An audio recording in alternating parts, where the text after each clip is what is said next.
Just as Noah fathered the new world because he was perfect in his generations, pure blood because of his actions, God desired to bring forth Christ through a pure bloodline.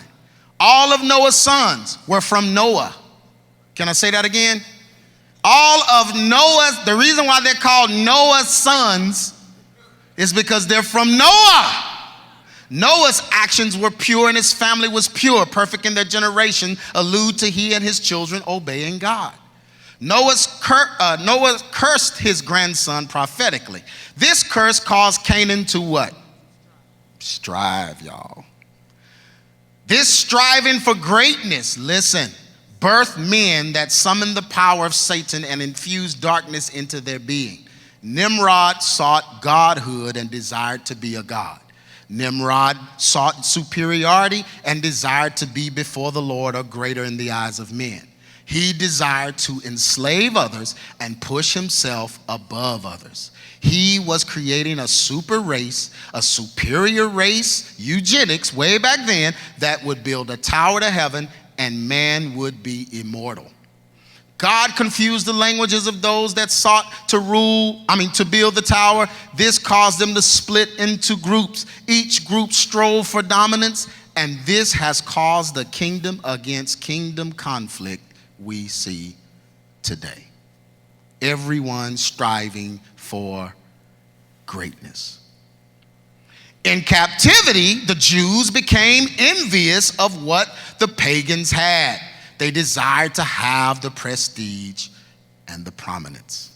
This caused them to start looking upon themselves as better than others and created social constructs among themselves. This is when the Jews started splitting and the Jews separated. Some were better than others. Others were better than others. Instead of being led by God's priests and prophets, they began to be envious of one another. This created the scribes, Pharisees, Sadducees, and other groups that had the outward appearance of being elite.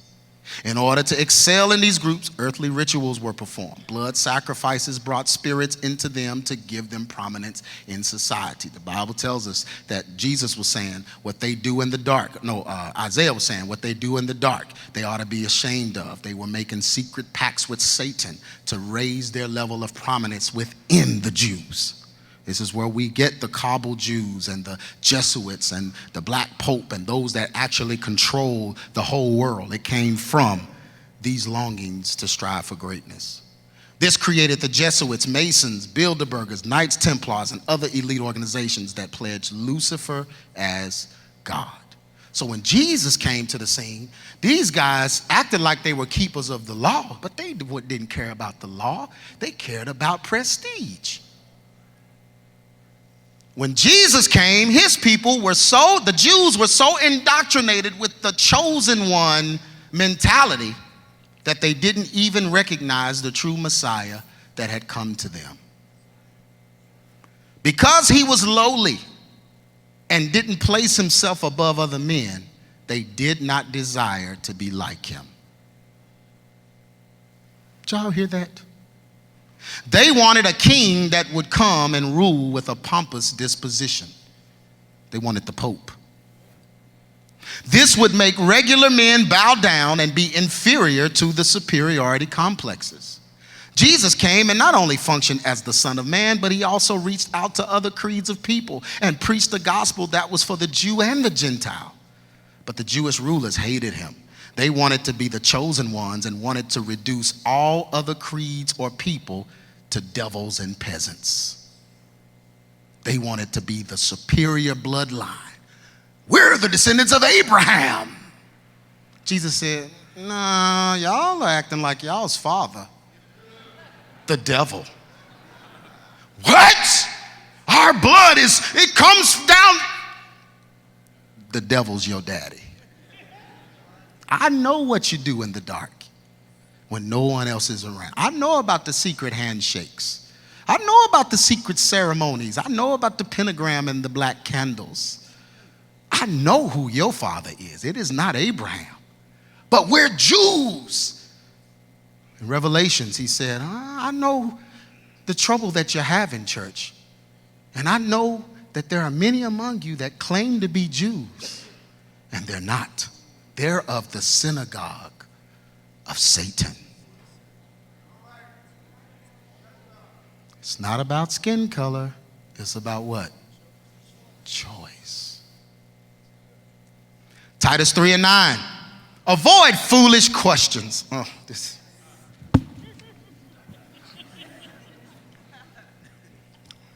Any Hebrew Israelites in here, go on and stand up, because it's about to go down. Just go on. If you're original Israel, go on and say your piece. You got 3 seconds, and then you got to go to the car.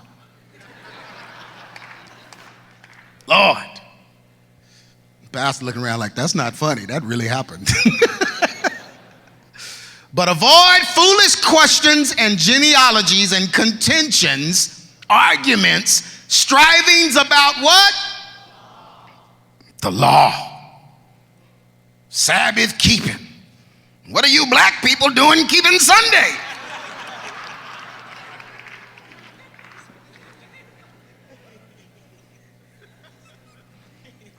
Strivings about the law, for they are what?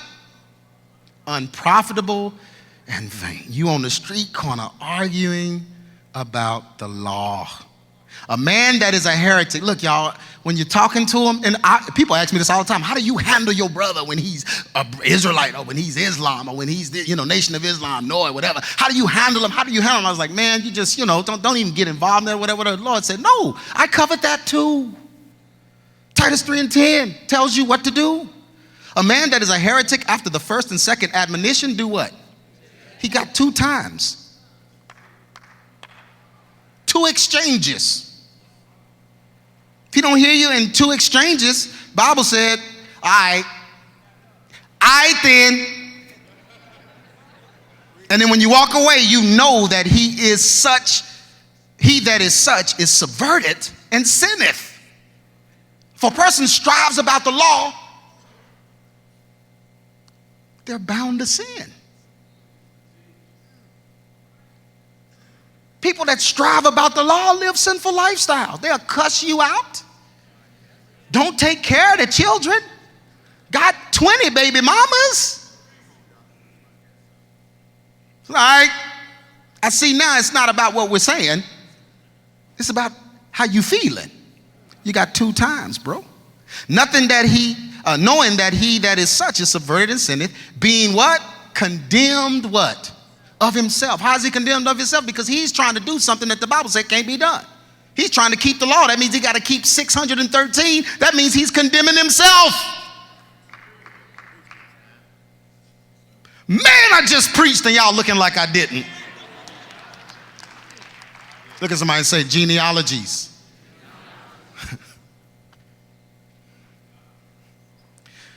Somebody, what does that mean? Here's what it means. A line of descent traced continuously from an ancestor. He said, don't argue genealogies. Some synonyms, don't argue lineages. Lines of descent, family trees, or what? Bloodlines. That's a genealogy. Pedigree, ancestry, extraction, heritage, don't argue the heritage. I'm from the descendant, the original descendants of the original descendants that descended on those descendants. You can't argue that. Can't argue family dynasty. Can't argue blood or roots. The Bible said, don't argue that. It said it profiteth nothing. You know why? Because you wasn't there. Amen. You don't know. And how could you stay genetically pure of a bloodline that has mutated 1,000 times since you got here?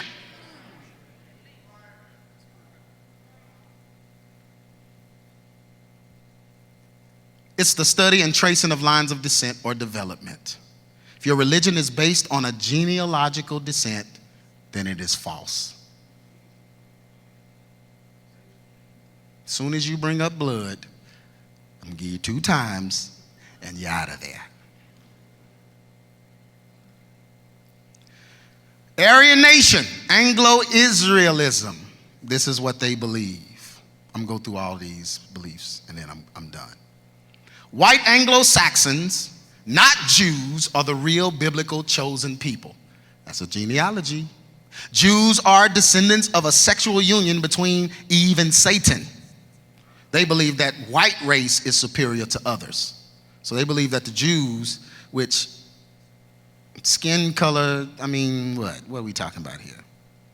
They believe that it was a sexual union between Eve and Satan.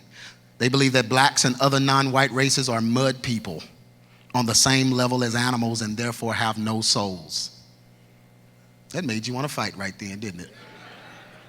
Yeah, the Aryan Nation. Y'all know the Aryan Nation, the skinheads and, Hitler and all of that. That's Aryan.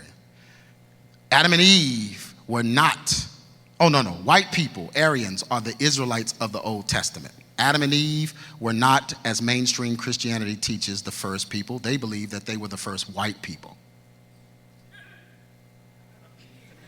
Yeah, it is comical. It really. All non-whites, blacks, Asians,